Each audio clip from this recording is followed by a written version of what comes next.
पत्रकार परिषद घेण्याचं कारण म्हणजे स्वर्गीय महादेव मुंडे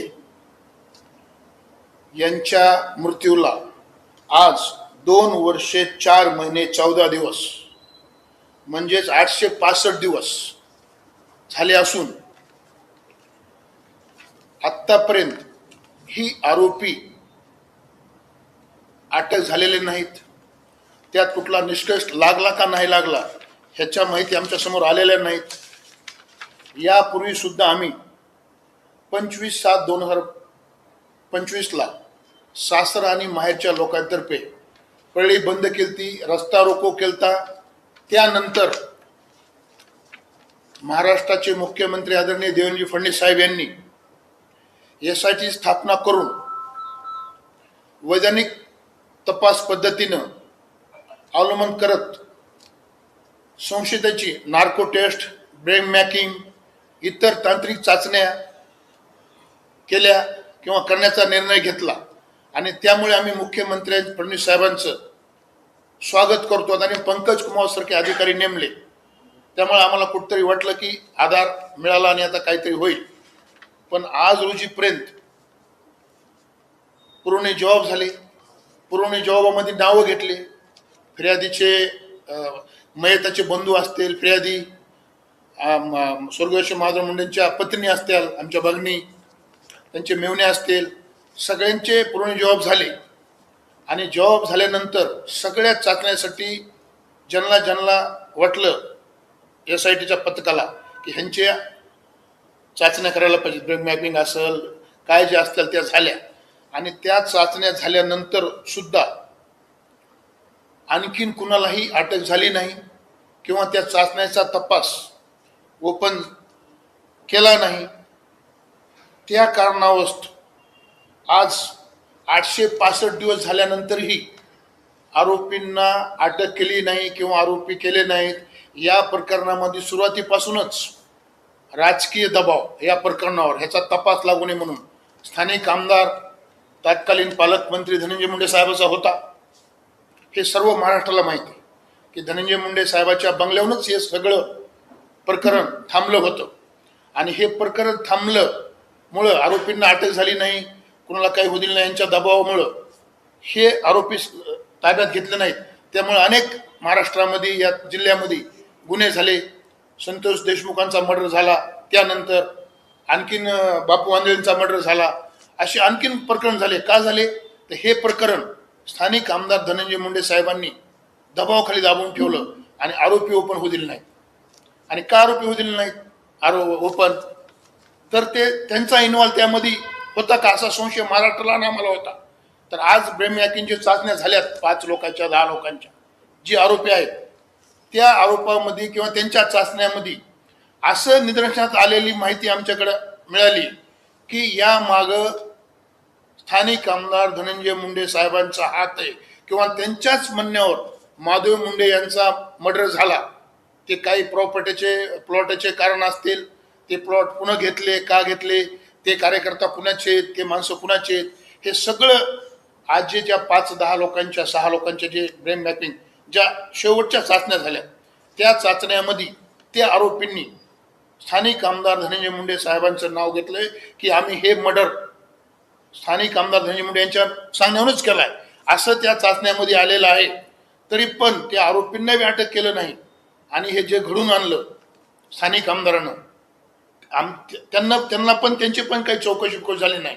तर आमचं असं म्हणणं आहे की ज्या चाचण्या झाल्या, ज्या चाचण्यामध्ये जे आलंय समोर तो अहवाल महाराष्ट्रासमोर ओपन करावा आणि ज्यांच्या सांगण्यावर हे प्रकरण झालंय किंवा घडलंय त्यांना 120 खाली पळीचे स्थानिक आमदार धनंजय मुंडे साहेबांना आरोपी करावा अशी आमची या परिस्थितीत मागणी आहे। आणि 865 दिवस झाले तर आम्ही किती दिवस थांबायचं? यापूर्वी आम्ही पळी शहर बंद केलं, रस्ता रोको केला, तरी आम्ही ह्या शासनाला आणि ह्या प्रकरणाचा तपास आणि आरोपींना अटक करण्यासाठी 20 मार्च पर्यंत आम्ही मुदत देणार आहेत। आणि 20 मार्च नंतर आम्ही शासनाला कळवून कलेक्टर असतील, मुख्यमंत्री असतील यांना पत्र देऊन पुन्हा आणखीन आम्ही गावात सासर आणि माहेर कनेरवाडी गाव म्हणजे आमच्या महादेव मुंडेंच्या पत्नीचं माहेर आणि सासर म्हणजे महादेव मुंडेंचं गाव बोपला या गावाच्या वतीनं म्हणजे सासर आणि माहेरच्या वतीनं 20 मार्चच्या नंतर आम्ही पुन्हा रस्ता रोको करू, शहर बंद करण्याचं आवाहन करू. का तर या लोकांपळी शहरात महाराष्ट्रात एकच आहे की महादेव मुंडे खून प्रकरणाचा तपास लागला पाहिजे, आरोपींना अटक झालं पाहिजे. हे प्रकरण पुन्हा घडून आणलं, हे प्रकरण कुणाच्या म्हणण्यावर आलं? हे ब्रेन मॅकिंगच्या चाचण्या आहेत, ज्या चाचण्या झाल्या त्या चाचण्यामध्ये काय काय आलं हे सर्वसामान्य लोकांसमोर ओपन करावं असे महाराष्ट्राची आणि आमची आणि पळीच्या जनतेची इच्छा आहे की यामध्ये कुणा काय काय केलं हे महत्वाचं आहे. का तर एक माणूस त्याचा मर्डर पळी तहसीलच्या समोर माणसामध्ये संध्याकाळी 8-9च्या टायमाला होतो आणि त्या माणसांना मारलेले आरोपीच सापडत नाहीत, त्या आरोपीचा तपास होऊ देत नाहीत. ते कसा दबाव टाकला स्थानिक आमदारांना त्या टायमाला तपास होणे म्हणून, आणि तो तपास थांबल्यामुळं माधव मुंडेंच्या आरोपीला जर तात्काळ अटक केलं असतं तर पुढचे बापू आंधळे प्रकरण आणि संतोष देशमुख प्रकरण हे झालं नसतं असं आमचं आज ठाम मत आहे. आणि आज तुम्ही का चाचण्या ओपन करत नाहीत?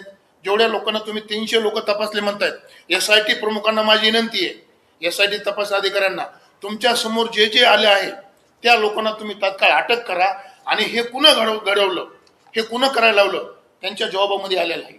त्यांचा जबाब काय आता चाचण्यामध्ये काय आलंय? आम्हाला जी माहिती चाचण्यामध्ये आलेली आहे की हे प्रकरण आम्ही स्थानिक आमदार धनंजय मुंडे यांच्या सांगण्यावरून केलंय असं त्यांच्या चाचण्यामध्ये आल्याची आमच्याकडे प्राथमिक माहिती आहे. तर आमचं एकच म्हणणं आहे, जर यामध्ये स्थानिक आमदार धनंजय मुंडे साहेबच्या म्हणण्यावर हे प्रकरण झालं असेल तर SITला माझी विनंती, महाराष्ट्र मुख्यमंत्र्याला माझी विनंती की त्यांना 120 खाली स्थानिक आमदार धनंजय मुंडे साहेब यांना आरोपी करून तात्काळ आणि ज्यांची ब्रेन मॅपिंग झाली, जे चाचण्यामध्ये दोषी आढळले त्यांना अटक करावी अशी आमची प्रामुख्याने मागणी राहील. आणि जर ह्या मागण्या आमच्या पूर्ण नाही झाल्या, याचा जे ब्रेन मॅपिंगचा अहवाल जर ओपन नाही केला, यात आरोपी कोणी त्यांना अटक जर नाही केली तर आम्ही 20 तारखेनंतर सासरा आणि माहेर कनेरवाडी आणि भोपळा या गावच्या माध्यमातून आम्ही आमच्या भगिनीला स्वतः घेऊन रस्ता रोको करू, पळी शहर बंद करू. आज आम्हाला एकच वाटतं की आमचा एक घरचा माणूस, आमच्या एक भगिनीचं कपाळाचं कुंकू पुसले, 2 माणसं असं मारून टाकलेत. आणि आज तुम्ही बघितलं असेल, आज आमच्या महादेव मुंडेच्या छोट्या मुलावर हल्ले व्हायलेत, त्यांना संरक्षण मागितलंय, आतापर्यंत का संरक्षण दिलं नाही? बीड जिल्ह्याच्या SP साहेबांना माझी विनंती आहे की तुम्ही ह्या प्रकरणामध्ये परळीमध्ये जे असे प्रकरण घडतात त्यांना तुम्ही पोलीस संरक्षण का दिलं नाही? तुम्ही त्यांना पोलीस संरक्षण द्या, माझी त्यांना विनंती आहे. आमच्या ज्ञानेश्वरी ताई असतील, मी त्यांना संरक्षण मागितलं स्वतः, मला त्यांचा अहवाल त्यांना मागितला. काय झालं त्या अहवालाचं? या प्रकरणामध्ये कोण इन्व्हॉल्व आहेत हे फार मोठे लोक ह्याची इन्व्हॉल्व आहेत, पूर्ण राजकारणाच्या मध्ये दबले आहेत. त्यासाठी मी सर्व शासनाला प्रश्न विनंती माझी की ज्या चाचण्यामध्ये जे रिपोर्ट आलेत, चाचण्यामध्ये ज्या लोकांनी नावं घेतलीत की आम्ही हे खून माधव मुंडेचा कुणाच्या म्हणण्यावर केलाय, तो लोकांना अटक झाली पाहिजे, ही माझी मागणी. एकच सांगतो, कुणी कुणाला प्रत्युत्तर चलावून संपण्याचा प्रयत्न करत नसते. तुम्ही किती लोकांना प्रत्युत्तर चलावून संपलं पळीतल्या? मी 10 नावं घेतो: संगीत ढिगोळे, किशोर फड, बापू आंधळे, बंडू मुंडे, पांडू गायकवाड, असे 10 लोकांना तुम्ही पळीच्या प्रत्युत्तर जाऊन संपलं ना. त्यास तुम्हाला वाटलं नाही का? आणि तुम्हाला राजकारण हे राजकारण आहे, तुम्हाला प्रत्युत्तर संपायचा प्रश्नच येत नाही कुणाचा. तुम्ही लोकांना प्रत्युत्तर, खूप लोकांना मृत्युमुखी पाडले. आज महादेव मुंडे प्रकरणामध्ये सुद्धा तुमच्याच म्हणण्यावर खून झालाय असं आमचा स्पष्ट तुमच्यावर आरोप नाही. सगळे येणारे पुरावे, चाचण्या झाल्यात, त्या लोक ज्यांच्या चाचण्या झाल्यात ब्रेन मॅपिंगच्या, त्यांनी त्याचं नाव घेतलंय. तर तेव्हा त्यांना संपविण्याचा प्रश्न उठेल असं म्हणत नाही. त्यांना खूप लोकांना संपविलंय, खूप लोकांना प्रत्युत्तर उठवलंय. आणि आज ते म्हणतात की माझं, आणि त्यांना जे एकच सांगतो मी तुम्हाला, जो गोयेगा वही पाएगा. तुम्ही जे पाप केलेत त्याची तुम्हाला परतफेड येणार आहे. मग संतोष देशमुख असतील, महादेव मुंडे असतील, यांचे खून कुणाच्या म्हणण्यावर झाले? धनंजय मुंडेच्या म्हणण्यावर झाले. सगळे पुरावे तुमचे पुन्हा कुणाला गेले, किती लोकांनी बोलला तुम्ही, खून कधी झाले, काय झाले, ह्या सगळ्या गोष्टी आहेत. तर त्यांना कुणीही संपण्याचा प्रयत्न करीत नाहीत. त्यांना ज्या गोष्टी केल्यात ते आज एक गोष्ट बाहेर येते म्हणून त्यांना दुःख वाटते. आतापर्यंत पूर्ण तपास यंत्रणा पालकमंत्री असल्यापासून त्यांच्याच म्हणण्यावर चालू होती. ती पळीचं पोलीस स्टेशन, सगळे पोलीस त्यांच्या म्हणण्यावर काम करत होते. आणि आता पण एवढे खून झाले तर त्यांना कुठं काही झालं नाही. पण आज कुठंतरी तपास यंत्रणा SIT नियमाप्रमाणे काम करून त्यांचा कुठतरी इन्व्हॉल्व ह्या प्रकरणात आलेले आहेत. संतोष देशमुख असतील, महादेव मुंडे असतील, तर तर त्यांना आज ते वाटतंय तुम्ही केलंय म्हणून तुमचे नाव आले. तपास यंत्रणा काही म्हणून नाव घेत नाहीत ना कुणाच्या. तपास यंत्रणा तुम्ही आतापर्यंत दाबून टाकल्या होत्या, त्यांना तपास करू देत नव्हतो. आज तपास झाले, तपास यंत्रणेमध्ये तुमचे नाव आले. त्यामुळे माझी आजही स्पष्ट मागणी की 120 ब खाली स्थानिक आमदार धनंजय मुंडे साहेबांना आरोपी करून तात्काळ अटक करायला पाहिजे.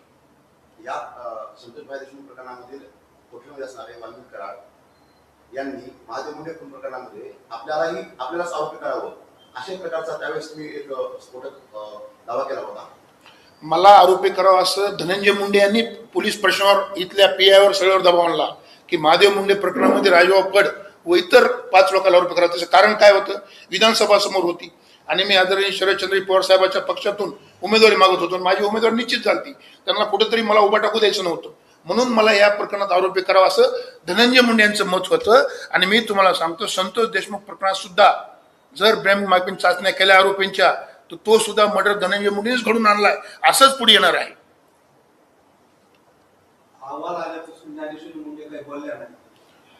ज्ञानेश्वरी ते अहवाल ओपन झालाच नाही, त्यांना पण नाही अहवाल सांगितला, कुणालाच सांगितलं नाही. म्हणून तेच म्हणतो की आम्ही अहवाल ओपन करा, अहवालामध्ये काय काय झाले, चाचण्यामध्ये काय काय झाले, चाचण्यामध्ये कुणाची नावं घेतलेत आम्हाला माहिती आहे.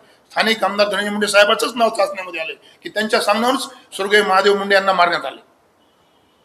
अधिपतीच्या दाखल्यावरून तहसीलदार मुंडे यांना सापळा रचत एसीबीने अटक केली होती, त्यावेळेस कारवाई केली.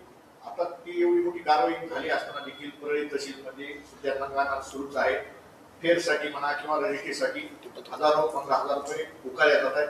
कुणी तलाठी उपलब्ध. परळी तहसीलमध्ये चाललेला भोंगळ कारभाराबद्दल विषय काय चालू विषय चालला महादेव मुंबईचा विषय चालू दुसरा तहसीलमध्ये आला. परळी तहसीलमध्ये चाललेला जो प्रकार आहे, तो प्रकारामध्ये आम्ही ऑलरेडी तहसीलला पत्र दिलं आहे.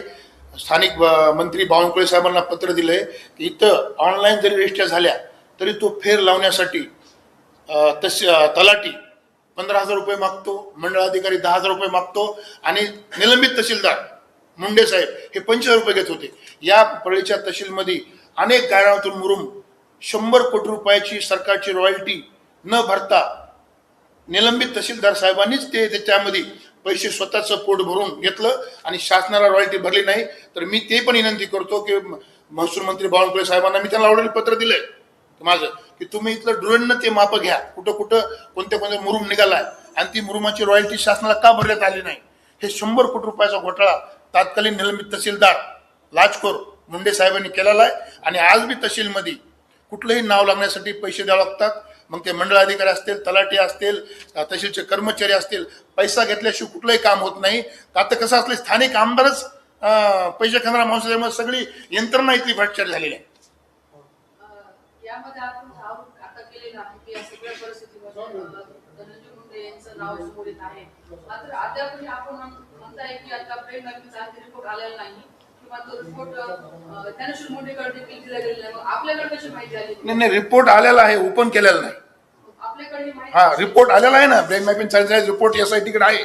SIT ओपन करावं. रिपोर्टमध्ये ज्यांची चाचण्या झाल्यात त्यांनी धनंजय मुंडेच्या मनावरच आम्ही खून केलाय असं स्पष्ट त्यांना सांगितलं त्या रिपोर्टमध्ये. म्हणून आम्ही म्हणतो ते रिपोर्ट ओपन करावं. आमची मागणी तीच आहे, रिपोर्ट ओपन करावं. सर्व सामन्यासमोर रिपोर्ट ठेवा. महाराष्ट्र विधानसभेमध्ये रिपोर्ट ठेवा. त्या रिपोर्टमध्ये काय आलं किंवा कोर्टासमोर ठेवा.